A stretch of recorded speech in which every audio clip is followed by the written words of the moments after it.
The Grand Imam of al-Azhar, Egypt's top Islamic institution, has begun inviting different political forces to talks on ending the country's political crisis. Sheikh Ahmed al-Tayyib hopes to oversee a national reconciliation meeting. Over the past 3 days, numbers have swelled at 2 protest camps where people are demanding the reinstatement of ousted President Mohammed Morsi. The military-backed interim government has said police will clear the sites, raising fears of further bloodshed. More than 250 people, most of them Morsi supporters, have been killed in clashes since the military deposed Egypt's first democratically elected leader on 3 July following mass protests demanding his resignation. Deeply polarized. Last week, Egypt's interim president, Adly Mansour, declared that international efforts to resolve the political crisis had not achieved the hoped-for results. Continue reading the main story.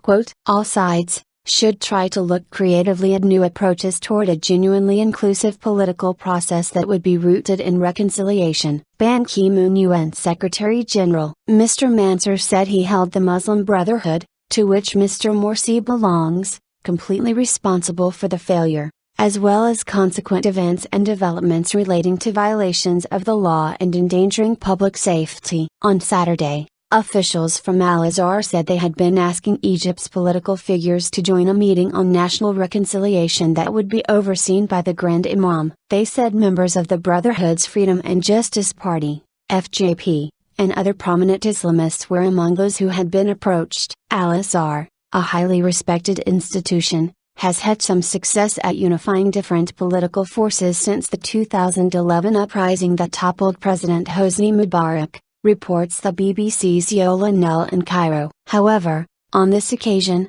its task is exceptionally difficult, our correspondent says. The Grand Imam openly supported the military intervention to remove Mr. Morsi after mass street protests, which angered his supporters, and the country is now deeply polarized, she adds. Before the 4-day holiday of Eid al-Fitr, which marks the end of the Islamic holy month of Ramadan, the interim prime minister announced that the decision to disperse the pro-Morsi sit-ins outside the Rabaa al-Adawiyya Mosque and near Cairo University was final. The government wants to give the protesters, especially the reasonable ones among them, a chance to reconcile and heed the voice of reason, Hayes Mbibla'i told State TV on Thursday. The situation is approaching the moment we would rather avoid. On Friday, Brotherhood leader Mohammed al-Beltaghi warned the government, kill as much as you like. I won't move an inch. We will offer 1 million martyrs. The statements prompted new calls for restraint from the international community. UN Secretary General Ban Ki-moon said on Saturday that it was of critical importance that all sides in Egypt,